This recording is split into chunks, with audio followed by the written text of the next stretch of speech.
My friends, the end of a decade is a... Ooh, this is an important one.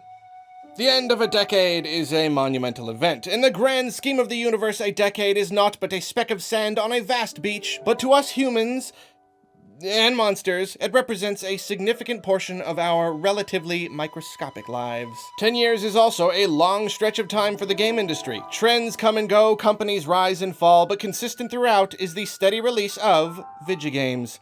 And I don't know if you've noticed, but a whole lot of video games can come out in the span of 10 years. Like, an obscenely huge number of video games. I played a great number of those games. And I'm here now to tell you which ones I had the most fun with, which ones impacted me, genuinely surprised me, left me with that magical kind of feeling that makes me say, yeah, video games are cool. So please enjoy this list of my top 10 games of the 2010s, presented in no particular order, because that's just how I roll. 2020 Arlo does what he wants. You saw it here first. Sunglasses and a clip-on tie, clothing trend of the 2020s. Let's start with an easy one. There was a mainline Pikmin game that released within the decade, so I don't think it's much of a surprise that there is also a Pikmin game on the list of my favorite games from the decade. Does Pikmin 3 take the series to where I think it should be after such a long wait? Not exactly. It frequently feels like the Pikmin game that should have been on the Wii, and some of the leftover assets suggest the same. And there are many elements from Pikmin 2 that were scaled back or removed entirely, making it feel like a big step back in a lot of ways. However, it's still a Pikmin game, and it gets major points for being the most refined Pikmin experience by a wide margin. Unit management is easier than ever, pointer controls open up new options, the Pikmin move much more intelligently, so there are fewer accidental deaths, Pikmin performs more tasks automatically, you've got 3 captains and you can send them around the map, which takes multitasking to a whole new level. And even if it does away with Pikmin 2's long, semi-randomized caves and returns to Pikmin 1's simpler format of a handful of overworld areas and that's it, it expands and improves upon that format considerably. The levels are so much more dense with stuff to do and obstacles to get around, and there's just more content overall. Then it's got a decent story, good characters, substantial bosses. It's just a joy. It's an absolute joy, and it's Pikmin. It is a Pikmin game, and so I love it. And I've played it so many times, and I will keep playing it because Pikmin is my #1 happy place. Mass Effect. The series I would easily put in my top 5, maybe even top 3, if EA hadn't sniffed it out, bought it up, and stomped it into the cold, hard dirt before even one solid trilogy could be completed. The first game didn't fall within the last decade, and the third one is the equivalent of eating 2/3 of your sandwich, then realizing that the last big chunk is nothing but bread, to put it lightly. But Mass Effect 2 is the perfect in-between, with all the terrific characters and writing of the first game, but also refined gameplay and fancier graphics bankrolled by the EA buyout. Mass Effect is a sci-fi third-person shooter with RPG elements and a very heavy emphasis on story, specifically dialogue with lots of options and moral decisions that have an impact on the game world. The world building is positively terrific and clearly draws inspiration from things like Star Trek, while in ways even surpassing them. The second game is great because even beyond opening up a whole new facet of the story, it has a really big focus on its characters. Each one offers loads and loads of dialogue. They've each got their own special missions so you can build up your relationships with them. And they're overall just really interesting and impeccably written characters. I mean, it's the only game in the series that made me care a little about a human character. And that's saying something. I don't know if Mass Effect will ever be what it once was and could have been, but at least 2 was a heck of a swan song.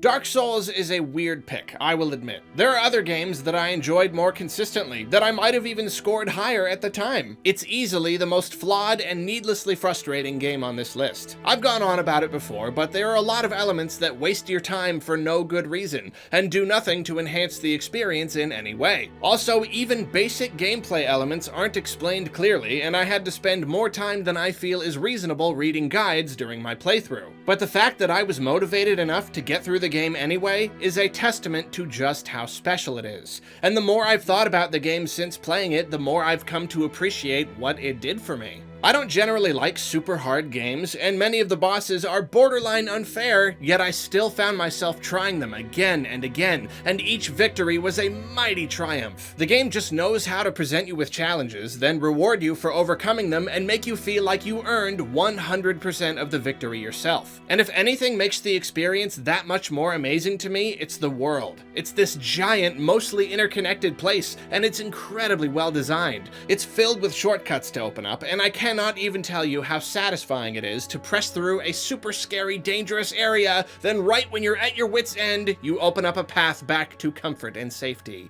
There are always so many branching paths, and you absolutely never know what you'll find around the next corner. And everything is steeped in this grim atmosphere. I'm used to dark and spooky places in games, but Dark Souls is something deeper and more subtle. It's more about dread, it's more surreal and strange. If I'd played Dark Souls 2 or 3 or Bloodborne already, maybe one of them would have made it onto this list instead, but for now I can say that Dark Souls did something new enough and magical enough to be one of the most important games I played in the 2010s.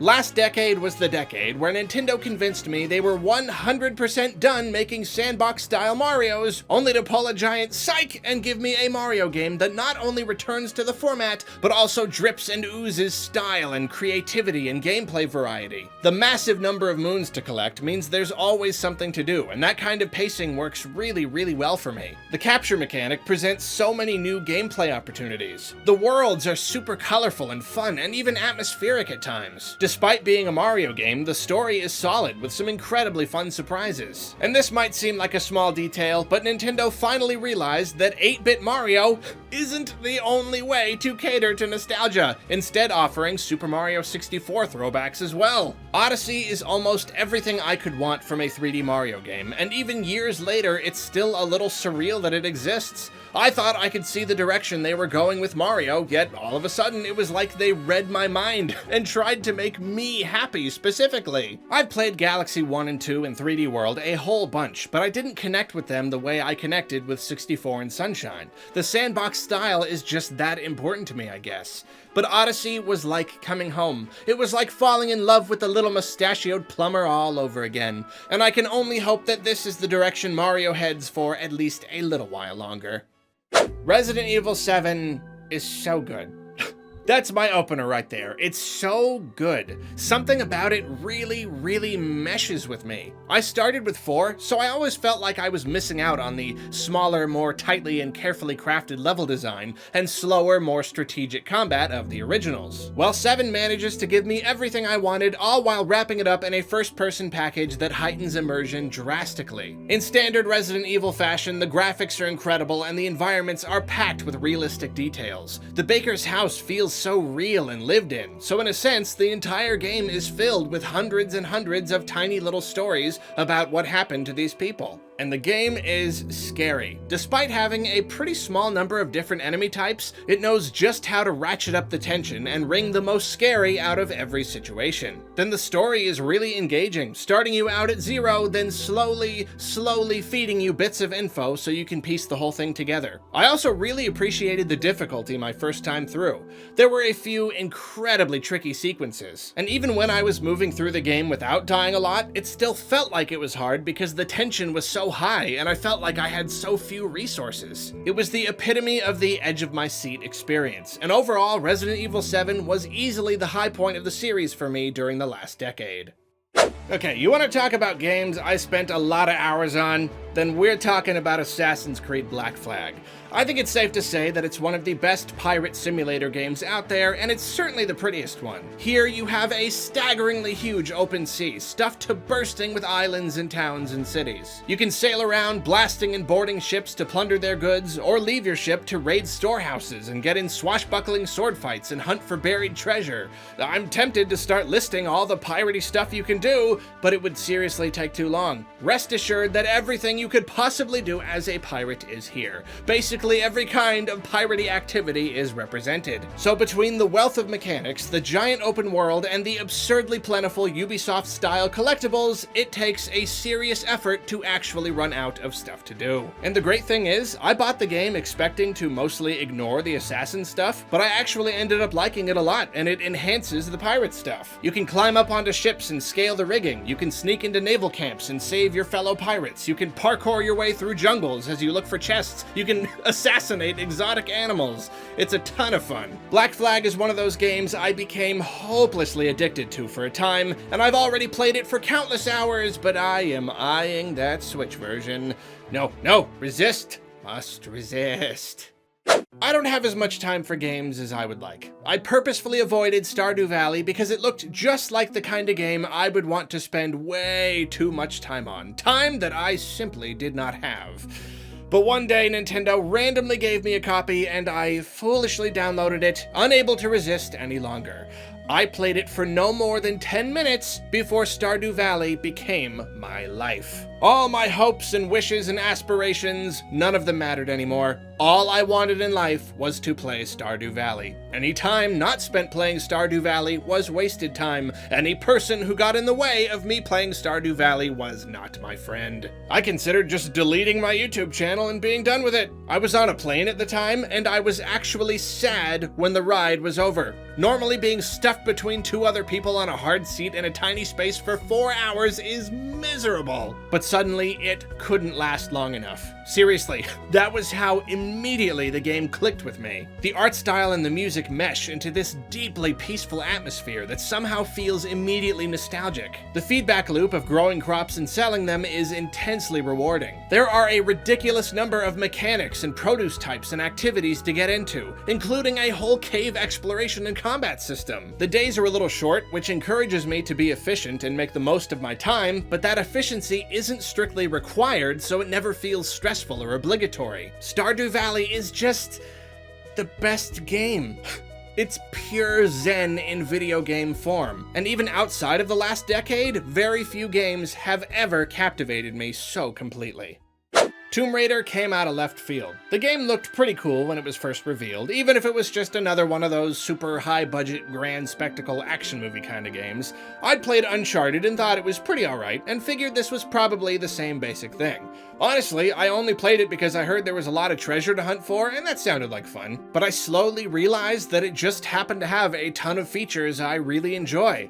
Whoa, you can return to any area, and several of them are really big and full of stuff to collect? Whoa, you gain XP and level up to unlock new perks and skills? Whoa, you gather materials and upgrade your weapons and gear?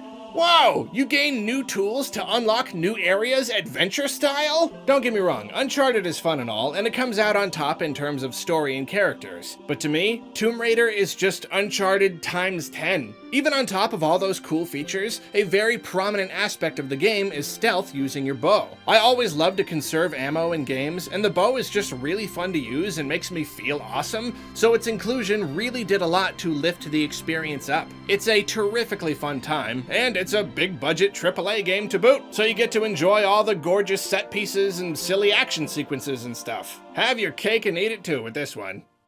Inside might just be the only perfect game I've ever played. Perfectly paced, perfectly designed, perfectly seamless from start to finish without even so much as a single hiccup. On paper, it's probably a puzzle platformer, yet that's selling it extremely short. It's filled to the brim with poignant and genuinely scary and even just plain cool moments. There is no dialogue, yet it still tells a very grim story through its visuals alone. Nothing is explained explicitly, and a lot is open to interpretation, which I usually can't stand, yet it works so well here and still manages to say so much. Every single puzzle feels organic, like the character legitimately needs to solve it to move on, rather than it just being a video gamey thing that they put in to give us something to overcome. And the art. It's easy to see at a glance that the style is very smooth and dripping with dark atmosphere, but it's more than that. The lighting and coloring and set design come together to make a true work of art. Every frame of the game could be a painting. Every shot is put together in such a way that you can stop at any random time and find yourself looking at a perfectly composed and visually balanced image. Even transitions, the places between places, every bit of it is perfect. And no spoilers, but the ending sequence is one of the best I have experienced in my whole blue furry life. Inside is one of the best games I played last decade, but you know what? It's probably on my all-time top 10 list as well. I can't express how fantastic I think it is. What can I say about Breath of the Wild? The answer is nothing. There is literally nothing I can say about the game that I didn't already say in my very, very long review. Which, by the way, was my first video to ever hit 1 million views, and it's already just about at 2 million! That's crazy! Seriously though, you guys can stop watching it now. Anyway, if it wasn't already obvious, Breath of the Wild was one of my favorite gaming experiences of the decade, maybe my very favorite. Is the game a perfect masterpiece? Absolutely not. There are some balancing and progression issues, and whole mechanics that are inexplicably absent even though the game feels like it was built for them. But even if it's far from perfect, it lays the groundwork for future Zeldas that are substantially better, and despite its rather large flaws, it still manages to be something intensely special. Its world is massive and full of secrets and surprises, and it's so beautiful that every moment spent exploring is a joy.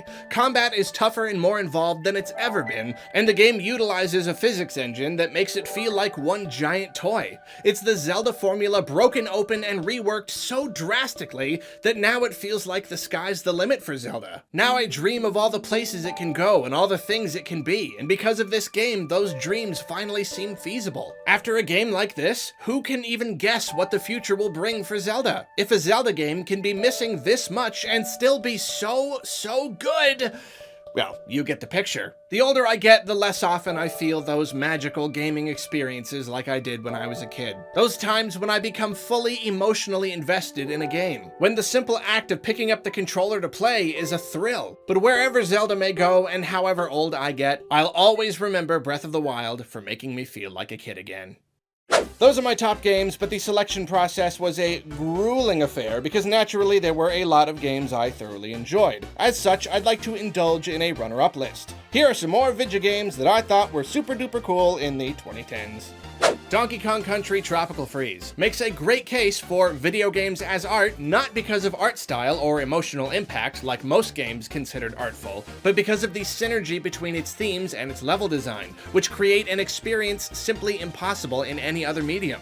Easily the best 2D platformer I've ever played. Doom. Incredibly fast, impossibly smooth, and delightfully satisfying gameplay. Most importantly though, loads and loads of things to upgrade and secrets to find, making it feel a tiny little bit like a Metroid game. Somehow simultaneously a game for hardcore shooting fans and casual ones alike, and one of my biggest surprise favorites of the decade. Undertale, an RPG with a fascinating twist on the morality system, unique combat, terrific music, and an absolute wealth of humor. An indie masterpiece, and proof that good writing and clever concepts mean more than big budgets and fancy graphics. Very, very close to making it on the main list. Far Cry Primal. It's your basic Ubisoft game with towers and enemy camps and loads of collectibles, but it was one of my first ones, so I got really into it. The whole prehistoric thing is a lot of fun, and again, I love using bows and other slower alternatives to guns. Gorgeous game too, and all around a very high quality experience. Samus Returns, standard 2D Metroid formula, but with deeply refined gameplay, making it a fantastic experience despite its slightly more linear structure. Great set pieces, cool bosses, and very tight level design with a high density of secrets. So much fun that it sets the bar really high for a brand new 2D entry.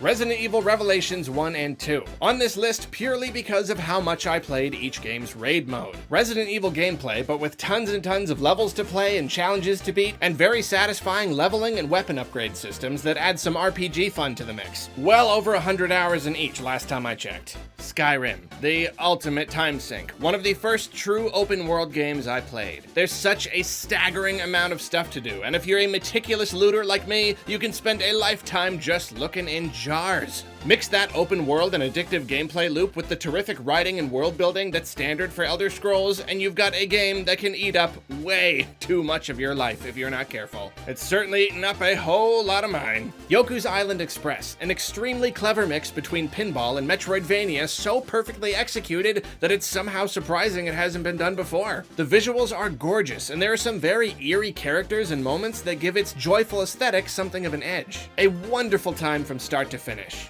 The Walking Dead Season 1, an interactive story game about surviving the zombie apocalypse. I adore moral dilemmas in fictional media, and the game presents you with many juicy choices to make, which I still enjoy even when the choice is mostly an illusion. Great acting, writing, and characters make it feel like a particularly good TV show, and the complete package makes for a zombie story that stands out from the crowd.